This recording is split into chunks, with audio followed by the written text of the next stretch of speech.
How to change bank account on your Cash App account with the help of your phone, or how can you change the switch linked bank accounts?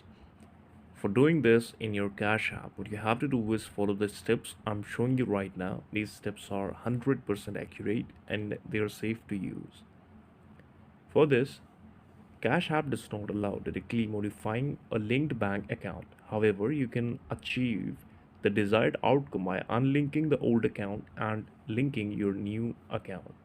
So, how can you unlink your old bank account? Open your app on the smartphone, tap on the profile icon in the top right corner. Select the banking tab here and you will see a list of your linked bank or accounts. Choose the bank account you want to remove and tap on the remove button.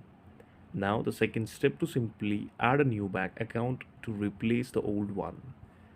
While still on the uh, banking feature on this Cash App, follow the on-screen prompts and simply click on add a bank account or routing number to your bank account. Now this can be useful for you. Now if you have done this setting, you will be successfully able to change or switch your bank accounts on Cash App. This is the video. Thank you so much for watching this and please subscribe to the channel.